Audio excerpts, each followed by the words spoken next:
Kung may babalik pa ba ang dating ikot ng mundo. Ay, good morning. Isang pinagpalang araw sa ating lahat mga kaparinors. Welcome na naman muli sa ating YouTube channel. Nandito na naman tayo sa ating mga alaga.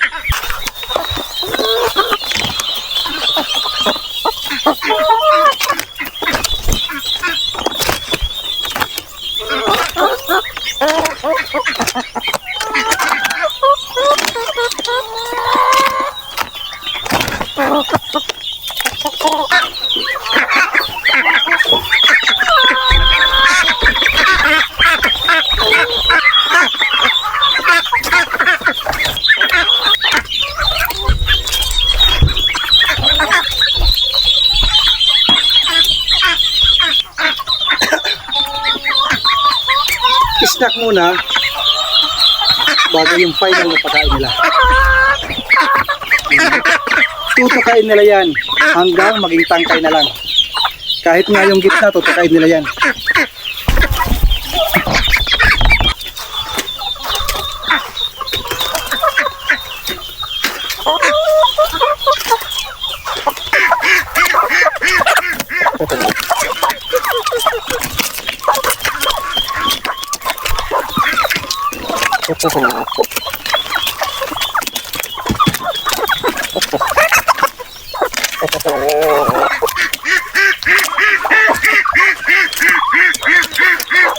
Pinagtutulungan yung mga dahon ng saging.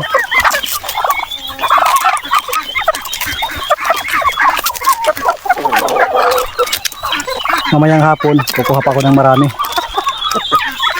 para ilagay dito sa gilid para mayroon silang libangan.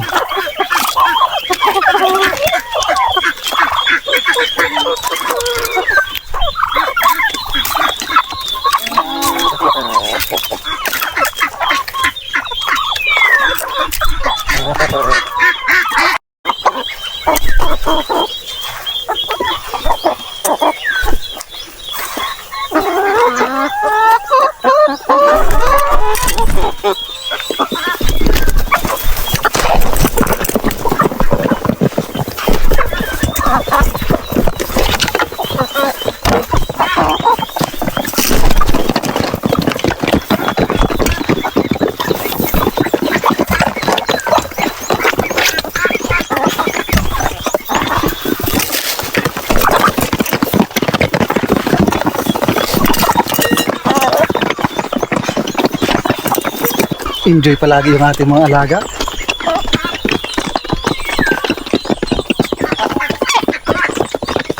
Dito sa pampaitlog na ating ibinibigay, palagi silang nabubulunan. Kita nyo. Iwan ko bakit nangyayari sa kanila yan. Ayan. Tuka ng tuka. Pabilisan sila sa pagkain. Hirap maubusan. Natatakot atang maubusan. Ang dami naman natin ibinibigay na pagkain sa kanila.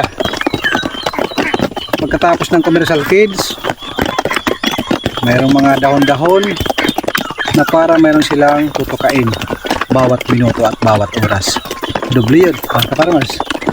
At magbibigay pa ako ng banana trunk na may halong commercial feeds para siguradong bilugan ang mga katawan. Sa black astrolot talaga ako believe. Lahat ng black astrolot na yan, grabe. Bilog na bilog ang bibigat. Sila yung sobrang taba. Oh, mataba. Mataba naman itong ating RIR, pero mas malaki at mataba yung black astrolot. Gaaway pa sila. Po siya. Mamaya na yung pintuhan. Papakain pa ako sa iba. Kahapon nang bumili ako ng Integra 1000, walang stock para sa ating mga Peking duck na maliliit. Kaya ito yung aking pinili, Integra 2000. Kaya naman kahit week old pa lang yung ating mga alaga. Tansya-tansya lang. Sa tingin ko nga, pag nakita ko na palagi nauubos ka agad, dinagdagdagan ko yan. At hinihimas ko yung kanilang butsi-butsi o balon-balonan para malaman ko kung busog ba sila o hindi. Ito para sa 52 piraso na Peking duck na week old. Pasobra. Bonus.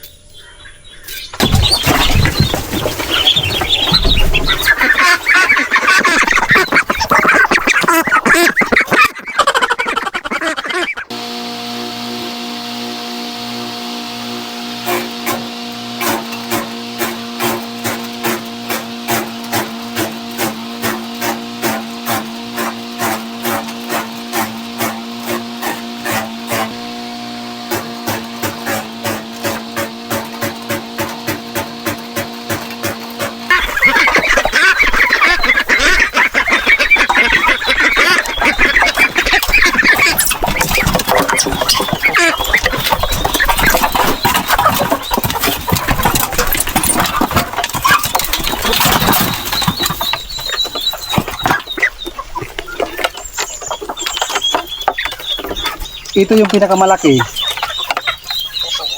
Pero ngayon, makikita natin na halos nagpapareho na sila, naghahabulan sa pagtubo. Ayun, matured na yung buhok. Yung balahibo niya is matured na. Ito, mayroon pang balahibo na pang baby. Ito wala na. Saan na yun? Okay, ayun. Matured na. Mas matanda kasi yan ng mga 2 weeks. Kasi doon sa aking binilhan, yung kanyang mga breeder, hindi ganun karami. Kaya pag nagpapabisa siya, kung ano ang available na itlog, iniipon, papisa, tapos pahabol na naman. Masisira kasi yung net pag hindi ko binigyan ng pagkain. Kasi nakatingin sila dito na kumakain na itong mga Peking duck. Paraan kayo, kasi within 5 months, magiging breeder na tayo ng Peking duck. Makakapagpalabas tayo ng sisi o makakapagbinta. Diba? Yan po yung aking gustong mangyari.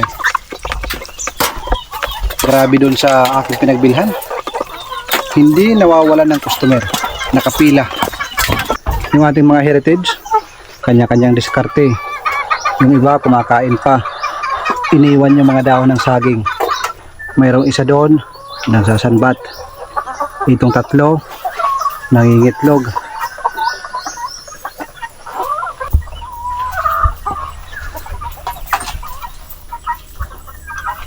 Ayan, bagong labas. Patingin nga ng itlog. Patingin ng itlog. Wow, ang galing oh. Ang bilis mag-dry pag nahanginan.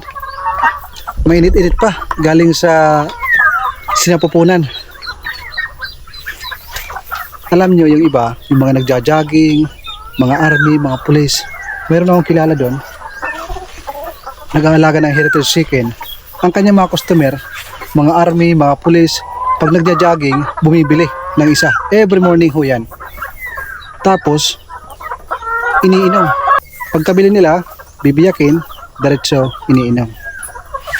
Pampa-healthy daw yun.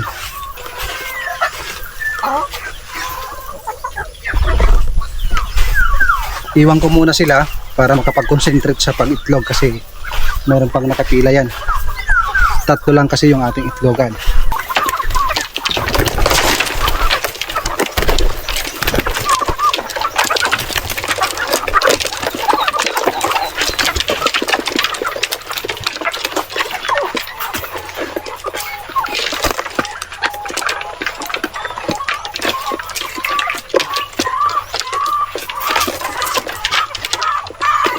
Ang aking buhay sa'yo'y ibibigay.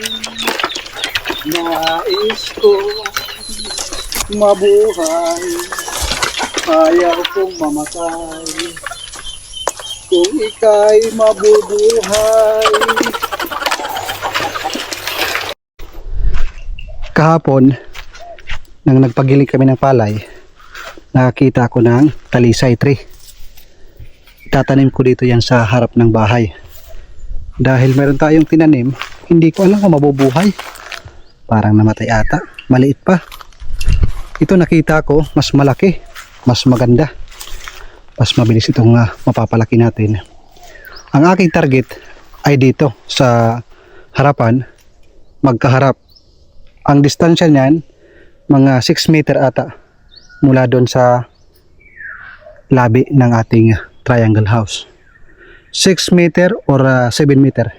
Tansya-tansya ko lang yan. Kabilaan yan. Para pag naglagay tayo ng lamisa dyan, tapos lalagyan natin dyan sa harap ng Ka-Farmers private coffee shop. Okay, ang sarap ng buhay. Yan ang totoong buhay mga Ka-Farmers. Yan ang gusto kong mangyari. Tapos meron tayong mga alaga nakikita, mayroon tayong mga gulay. Nako po. Noong nandoon pa ako sa abroad, yung mga nakikita ko sa mga video picture na isang payapang probinsya, merong bahay, merong mga alaga, hindi madaling mangyari. Pero kung ating pagtsatsagaan, sisipagan, po pwede.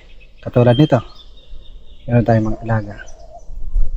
Pag dumami yung ating alaga, bibili ako ng range net, malawak. Tapos lahat ng ating mga alaga, papakawalan natin sa loob. Napakasayang tingnan yan. At mag-harvest tayo ng ating mga gulay.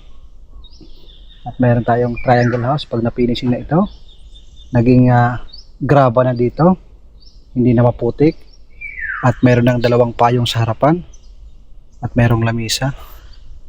Marami na ang pwede pumunta dito na kaibigan namin, na pwedeng makapag-relax, makapag-chika-chika. Alam niyo na, yung parang marirelax yung isipan mo. Malayo sa mga tao, ang maririnig mo lang dito ay huni ng mga ibon, pagaspas ng dahon, huni ng ating bingala dahil yung bingala palaging maingay pag mayroong tao. Pwede kang mag-harvest ng itlog, di ba? Wala mo ng cellphone, walang wifi, di ba? Ganun yung aking gustong mangyari. Soon mga Ka-Farmers, mangyayari ang dapat mangyari pag tayo ay matyaga. Pero bago ang lahat, ilalagay ko yan sa puno ng kawayan.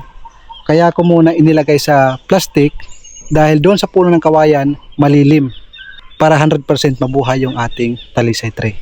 Pag nabuhay na, saka ko na itatanim dito.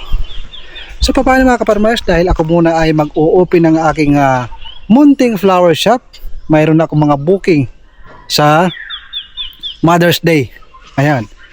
Sa mga Ka-Farmers natin dyan, huwag kakalimutan ang ating mga nanay, ang ating mga asawa, na bumati kahit isang rosas lang, or kung ano man na regalo ang iyong naiisip, or isang liham na makapagbigay importansya at masabi ng nanay mo, mahal pala ako ng aking anak at ng asawa mo.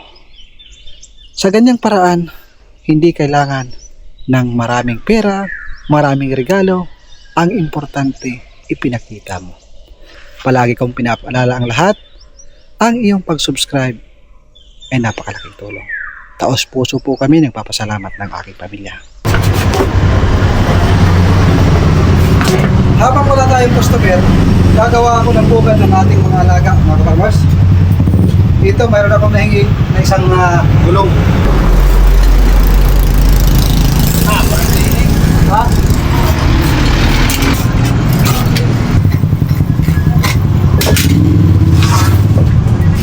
Success. Yung una na ginawa kong bugad, isa lang yung aking tinanggal, yung kabila lang.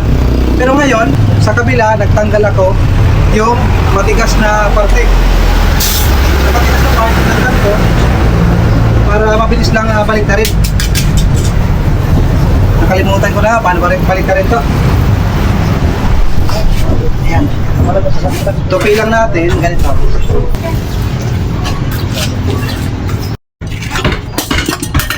Pinamintinas natin yung ating TMX dahil wala naman sira. Sinira lang. Sinira, oh. Pag kita sa trabaho. Hindi. Yung busing daw, gumigiwang na. Malog. Doon yung ating flower shop. Sarap.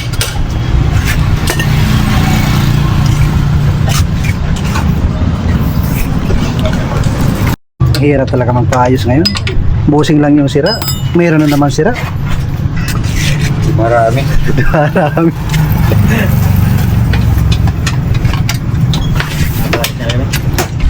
Time check, alas 2 sa hapon. Kukuha na naman ako ng saging. Yan, nandito lang sa ating daanan. Yung karga ng ating motor. Painuman, liguan ng ating tikindak. 2.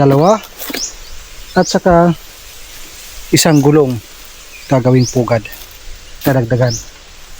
Malunggay. Yan. Doon sa likod ng ating munting flower shop, napakaraming malunggay. Kaya nagdala na ako ng marami. Dagdag vitamin yan para sa ating mga alaga.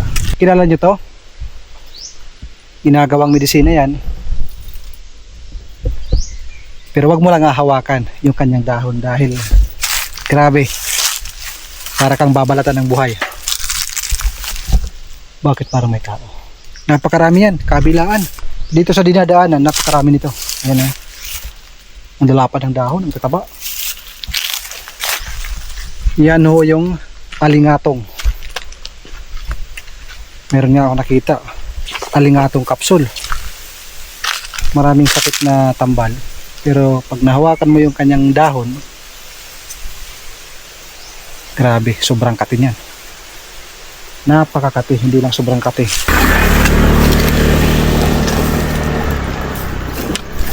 Meron ng dumaan. Nakatingin sa atin.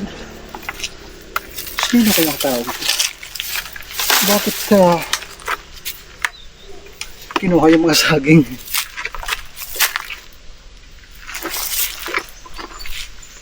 Para sa kanila, walang gamit ang saging na ito.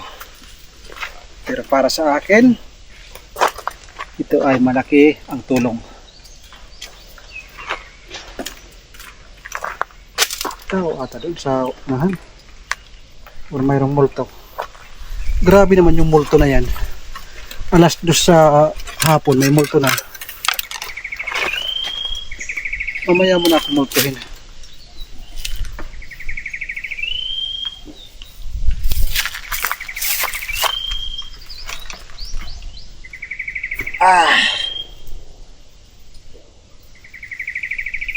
Hindi tapos. Let's go doon sa ating triangle house. Ito na. Nandito na naman tayo sa ating triangle house. Natatanggal yung problema ko pag nandito tayo dahil iniiwan ko muna doon yung aking problema sa ating flower shop. Bakit? Iba yung problema doon, iba dito, di ba? Kumbaga ito pamparelax. Doon, pag nandun ako, pinag-iisipan paano magmamarket ng ating negosyo. Paano natin mapapalago, mapapa-improve at paano tayo makikipagkompetensya sa mga iba't ibang kakompetensya ng mga kapwa ko flower shop. So, ayun, kailangan balance lang. Nasaan na ang dahon ng saging? Grabe kayo. Pumalis ako kanina, mag-aalas 9. Siguro mga 8:30, 8:40. Hindi lang ako sure. Ito. Ano nangyayari? Wala na ang dahon. Tangkay na lang lahat. Yun. Tangkay na lang. Kala ko walang itlog dito. Kala ko 0. Meron pala. Yan ang problema pag rice hull. Meron 3. Yan. Ganda na yung quality ng itlog nila, na?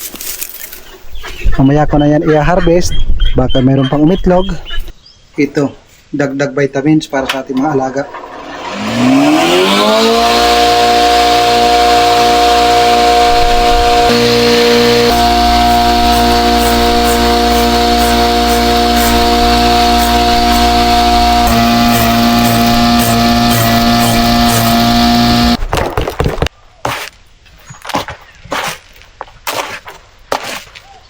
Sa aking mga ginagawa dito, mas maganda kung mayroong mga greens yung ating pagkain ng ating mga alaga na semi-organic. Ano nga ba yung mga greens? Katulad dito na Madre de Agua at saka malunggay na pwede natin ihalo. Hindi lang banana trunk. At ang kanyang kulay, kita niyo naman, ganda. Nagbabari na sa kabilang lupa. Rinig nyo? Napuputukan. Marami dito nagsusunog ng mga damo. Alam nilang sobrang init. Doon nga sa kabilang lupa, nang may nagsunog, nasama yung aking mga tanim. Pag makapasok sa lupa ko yan, bubuhusan ko ng tubig. Ang hirap pa naman patayin pag sobrang laki na at malapad na yung apoy. Kabila. Okay lang naman magsunog. Ang hindi lang okay, pag nakaparwisyo ka ng ibang may lupa, nakapo. Sabi ko na nga po. Napunta na ata sa ating mga tanim. Meron pa naman tayong tanim na Madre de Agua din sa gilid. Iniingatan ko yan. Lapitan ko muna. Mustahin ko. Akala mo mayroong gira dito. Nagpuputukan, kabilaan. Ay naku po. Masasama ata yung sa ating mga tanim. Masama na nga. Pupunta ka dito sa atin. Yan na, mga farmers. Ano tayo sa atin? Ano tayo? Kuha ko ng tubig. Binuhusan ko ng tubig yung dito sa may part sa atin dahil yun nga, muntika na yung isang nyog tsaka yung ating Madre de Agua. Tuloy yung aking paghahanda ng pagkain.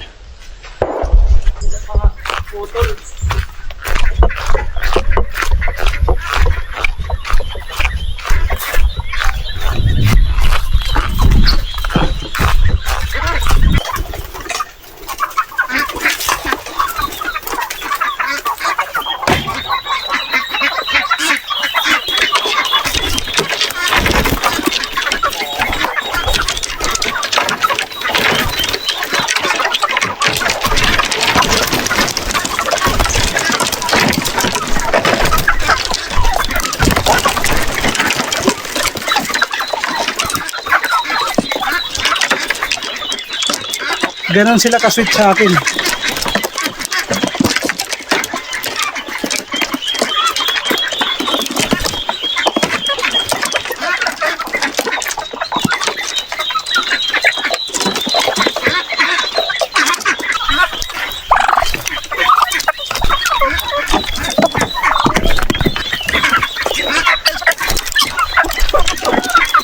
Sira. Bigyan ko muna ng isang dakot para hindi maingay.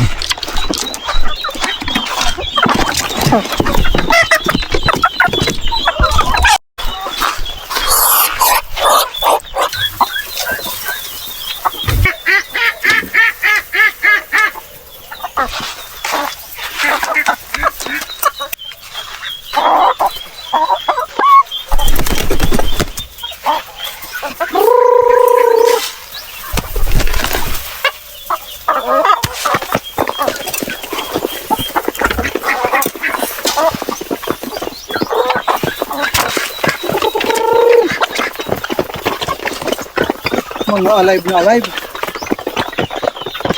Ito sila ngayon. Pagkatapos kumain, bibigyan ko sila ng ating semi-organic na pagkain na mayroong halong malunggay para mas lalong ma-boost ang kanilang immune system.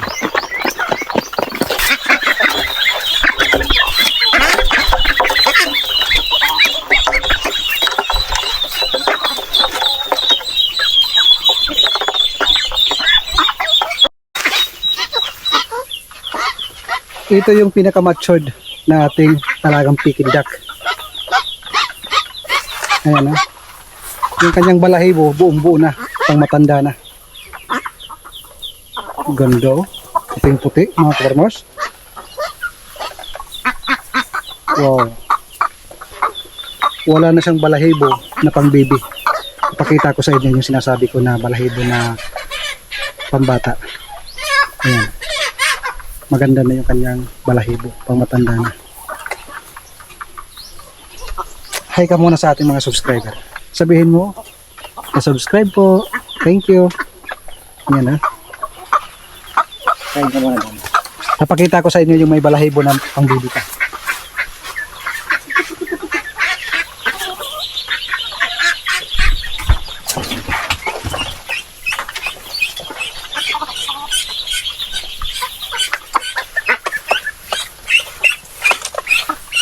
Ito yung ibig kong sabihin. Yung balahibo nito, oh, parang cotton. Ayan. Meron pang mga ganyan. Tatanggal yan. Patanda ng patanda, nawawala yan. Nagmamatured ang kanyang balahibo. Yan, oh, parang cotton pa yung kanyang balahibo. O siya, kumain muna kayo. Meron akong kwento sa inyo, mga farmers. Habang ako'y nagpapakain, nagpapainom ng ating mga alaga, tumawag si Mrs. Mayroon daw order, 1 pirasong rosas. Nakakatawa. Pero hindi naman as in nakakatawa. Kasi kung wala ka talaga experience sa flower shop, ang paggagawa ng mga ganyan ay mahirap. So ito ang nangyari. Sabi niya, punta ka dito ngayon dahil pinaparaping. Ako naman, dali-dali ako nabihis. Ito na, aalis na sana ako. Papunta doon, tumawag ulit. Sabi niya, ginawa niya. Nirap. Ginawa niya na. Sabi daw ng customer, napakaganda. Ay, dako.